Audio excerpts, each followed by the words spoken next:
When the Night Comes Out presents The Vanished Boy.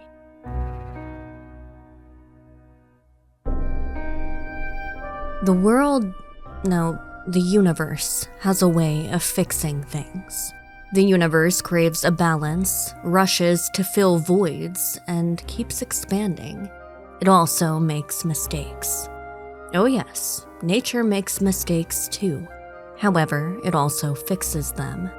Even if it takes time, it fixes them. What if you found out you were that mistake? It's the kind of question you could only ask when the night comes out. What did you want to talk about? The boy? Oh, right. Him? When did I tell you about him before? Did I talk in my sleep? Perhaps. Yes, that makes sense. I think about him a lot these days, as the end of my life comes on swiftly and surely. I'm one of the few who remembers him, you know. In fact, probably the only one left alive. I tend to ramble. I talk in my sleep. I can feel the darkness coming for me. And I think about him. I think about the boy who vanished. It's a hard thing to realize the universe revealed itself to you at an age when you're still trying to figure out what you want to do with the rest of your life. It's cruel. Of course, he taught us that too. He taught us what fear really is. The horrors of the world, of what we do to each other, are nothing compared to the brutal, heartless, unfeeling horror the universe does to all of us. I'm rambling again. Sorry, I do that. Well, sit down. Help me with this blanket so I can stay warm too. I'll be too tired to talk before too long, so let me get started. I met the young man on my very first day at university. He was handsome, I guess, in an unconventional sense. I remember him being quiet and awkward. He'd made a few friends, but not a lot. But he stumbled across the group I was in from one of the dormitory floors. We welcomed him in, and we made him laugh, and he had a pretty good sense of humor all on his own. We became good friends, I would say. I liked him, but there was one thing about him that stood out. He was desperately lonely. He confided in me he'd been a 3-time loser in the dating department during high school. He also seemed virtually ignored by women while at college. On the other end of the spectrum, he also made some friends fast, but then never expanded his sphere of influence. He did well in classes, but not in a way that stood out. He never failed a test as far as I knew, or missed a deadline for a term paper, but he was also not the head of the class. He was plain. Just plain. There's nothing wrong with being plain, don't get me wrong. The color beige gets a bad rap, but it's a perfectly fine and a great color if you want something neutral to build upon. Don't let people tell you that the world needs to be filled with nothing but flashy people who burn bright red and purple and then burn out at age 20. We should all try to be good people. Do what we can to help, take care of our families, and die content. It's what I've tried to do. The problem with this young man was harder to pin down. It wasn't just that he was plain, it was that he was forgettable. I mean, instantly. It's so hard to explain without sounding like a lunatic. But I'm in my 90s now, and maybe I shouldn't care about sounding like a lunatic. He would be there at a party or just hanging out in a room with the rest of the people, and suddenly leave. We'd say goodnight, but also we'd just carry on. When he was out of sight, we erased him from our minds. It sounds cruel, I know, but this was not something we did deliberately. It just happened. The moment we saw him again, we'd remember him and act like nothing had happened. But if we were away from this boy, all of us would just forget him. Sometimes even those of us who had hung out with him quite a bit would hear his name mentioned and ask, "Who?" Again, I realize how bad that sounds, but what can you do?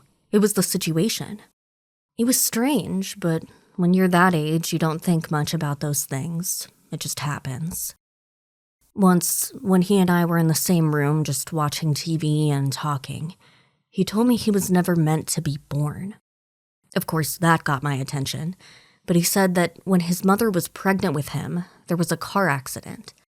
It was bad enough, and his mother was injured enough that she should have miscarried, but that didn't happen. Then he also told me when his mother found out she was pregnant with him, his parents' financial situation was so dire, she nearly had an abortion. I cannot imagine how he found this out. I would hate to think she ever told him this, but somehow he knew. I did not know what to say to him. I think I tried to laugh it off. I have a very faint, vague memory of him laughing as well, but also with there being a sadness in his eyes. I had never run across someone so lonely, so sad. And yet, when he left the room that night, I forgot all about him. I forgot the conversation we had. Only later, when it was all over, did I recall what we talked about. Yes, once it was all over, the memories of him came rushing back. For almost the entire 4 years, he was a constant presence, but the strangeness about him continued. Then, during his senior year, something unexpected happened. He met a girl in class, and they started dating. All of us were surprised, but she seemed to have genuine, but guarded, affection for him. This was hardly some storybook romance, don't get me wrong. They were not passionate lovers kissing in front of a sunset only Hollywood could produce, complete with a dramatic score from a full orchestra. This was a lot less. They were in the same class together. He liked her, eventually passed a note to her in said class, and she ended up asking him out for dinner. Then they were going out, and then they were dating, and how far things went with them, I do not know to this day. He brought her into our group of friends. We liked her, but also found her annoying at times. She had a very naive and juvenile sense of the world. She treated college like it was just high school, only more expensive. She also had a reputation for leading guys on, dating them, always with the promise of some sex, but never delivering. Still, he seemed happy, maybe a little less lonely, a little more visible or memorable. However, it wasn't long before things went south. I think his rather odd nature finally got to her. You know what I mean? His forgettability, his transparency. While things may have burned hot at the start, when the man you're trying to build a relationship with keeps leaving your mind, slipping out like a man on a soaped floor, it's hard to stay focused. At some point, you probably start to wonder why you're wasting your time. He told me later that this girl just told him the old "we should just be friends" speech, that she felt no spark with him romantically. Needless to say, whatever light had started to shine through with him vanished.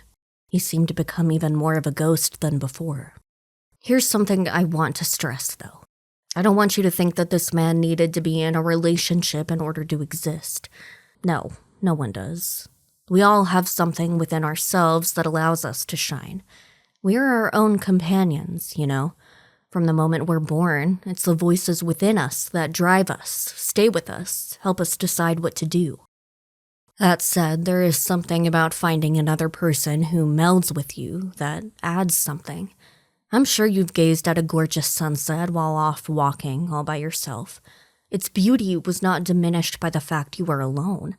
However, isn't it more memorable when you can reach out and hold the hand of a person you love and share that moment with them? A connection happens between us, and there's no denying it. Men who are locked away in supermax prisons with no contact, even with fellow inmates, go crazy. We as animals on this planet are not meant to be totally alone. From that point, it's hard to explain what this boy became. He was like a living ghost.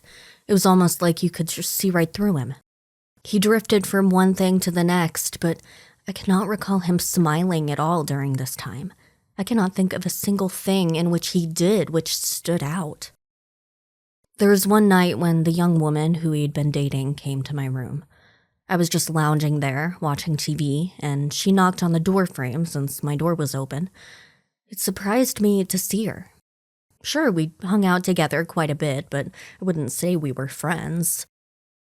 I can't remember him. she said. Her face was filled with sadness, but also looked lost, stared ahead at nothing. You know who I mean, right? It actually took me a moment.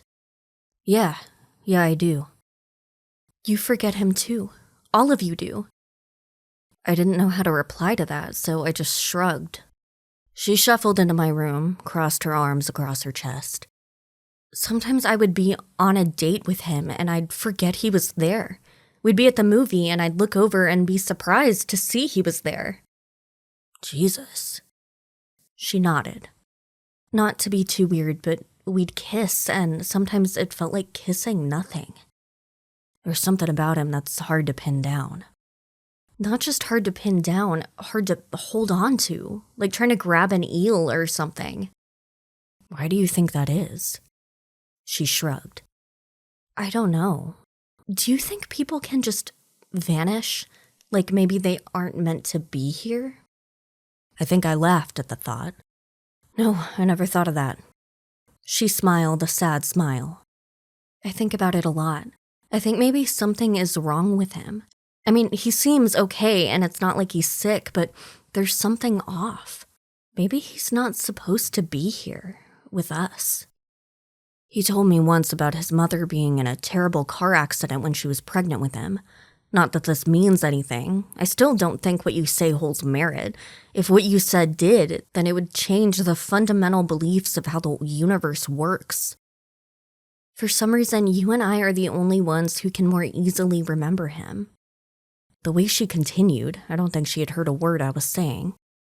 I talked to one of my girlfriends who's met him several times, and she couldn't remember him at all. She said no one by that name had ever spoken to her.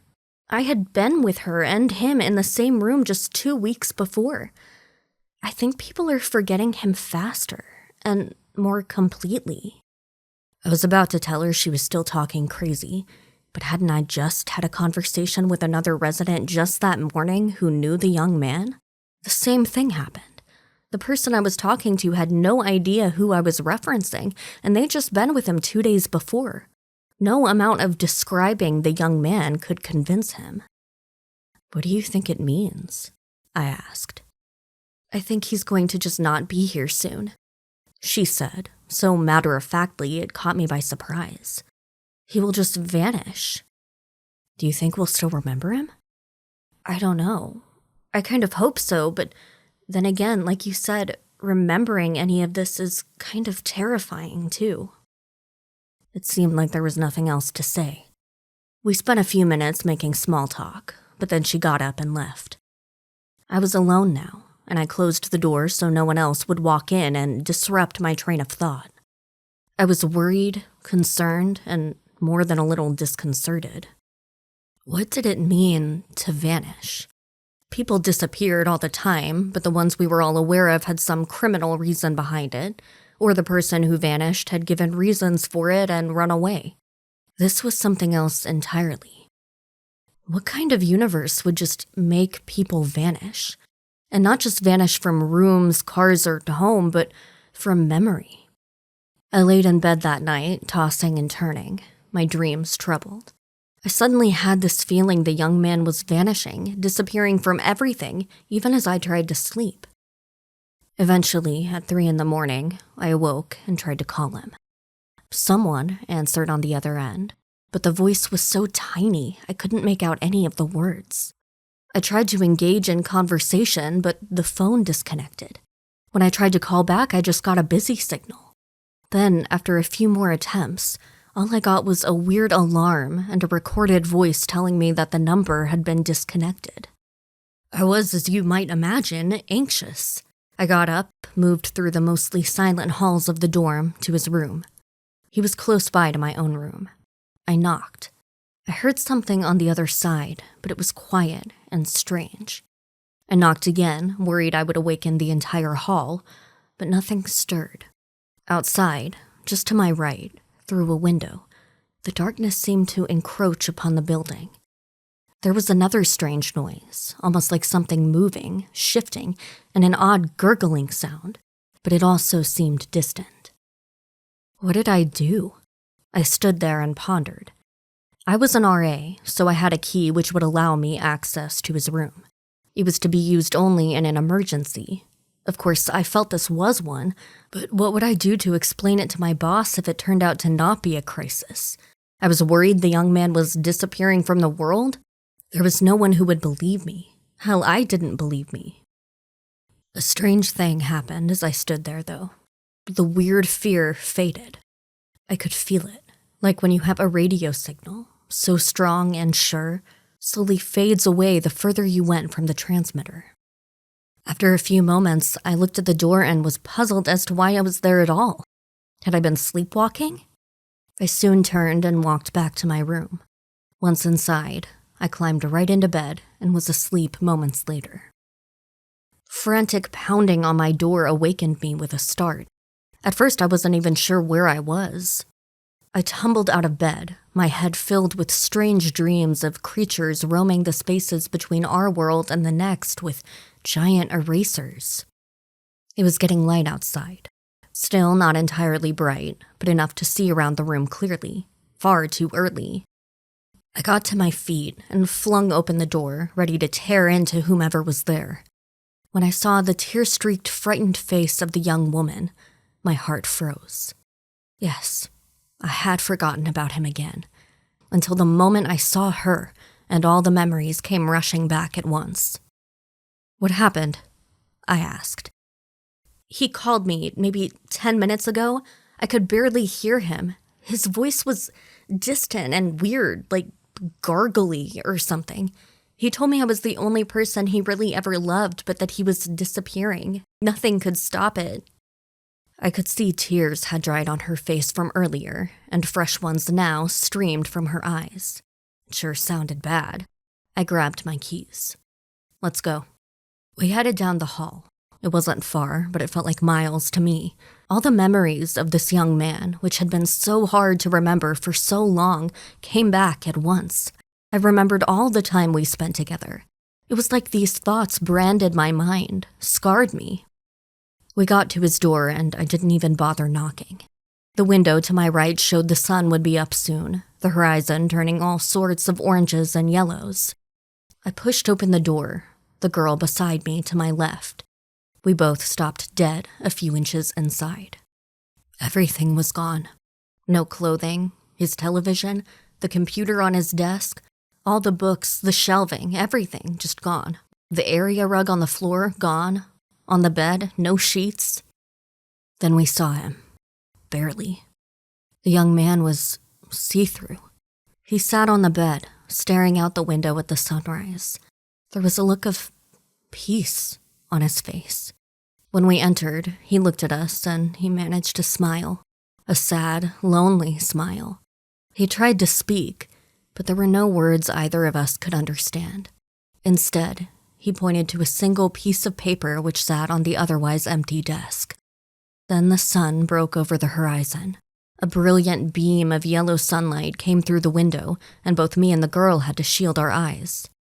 When seconds later our eyes adjusted and we could see the bed again, he was gone. Just gone. I didn't know what to say. I glanced at the young woman next to me and then walked over to the desk. There was writing on the paper, but even that was fading. It read, "I was never meant to exist. I am a failed abortion, a miscarriage that didn't happen. Maybe that accident my mom was in when she was pregnant was supposed to be fatal. Somehow I slipped through the cracks, or nature missed me. Nature makes mistakes, it seems." I remember how by now the ink was fading so fast. I heard the girl beside me cry out a bit. I started reading faster. "The world makes us for a purpose. When we somehow defy that purpose, it has to make corrections. You see, nature does make mistakes. Everything makes mistakes. Because I was never meant to be here, no one can remember me. No one can love me. No one was meant to be with me. I have been a walking ghost for so long now. So lonely." Even the paper felt thinner in my hands. I could see my fingertips through it. "So I'm being corrected. It took time, you see. There are many mistakes, big ones and small ones. I'm sure I was a small one. just a glimmer. I have seen many things, but it is time to go, and no one will remember. Just like that, the paper was gone. He was right. No one remembered him. There was no missing persons report. There was no police investigation. No one talked about him at all. Except myself and that girl.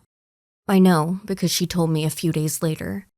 When I ran into her years later, she nodded and appeared so sad. I knew that some part of her still remembered. Perhaps it was because we were there the day he vanished. Perhaps we had just managed to get closer to him than anyone else. It's been a long time now. I lost touch with the girl, of course. I heard she passed away a few years ago. And the number of times I've thought about that young man since then, well, it's beyond counting. I've lived a long time. I think it's a curse to remember that long and know what I know, to know that the universe can act the way I know it does. Nature makes mistakes, and sometimes makes them so seriously bad, it takes decades to correct them. Maybe all of us are mistakes, and it takes some a millennium to be corrected. As I near my own end time in this world, I wonder what happened to that young man. Did he just vanish into nothingness? Do we all? I have no answers, but I think a god would never let what happened to that young man happen. This used to scare me, but not so much anymore. Someday, people will forget me too. It happens to most of us. Nature corrects itself. Anyway, I'm tired now. Help me pull my blankets up. I'll just sleep here in this chair. I appreciate the visit, but I'm going to sleep now.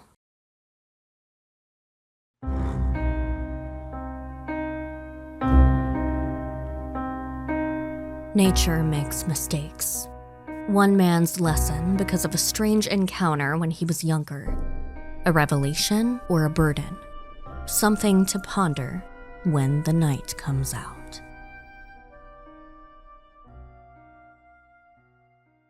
You've been listening to When the Night Comes Out, a weekly horror anthology podcast with stories by Bryan W. Alaspa and narrated and produced by Allie James. Music by Vivek Abhishek.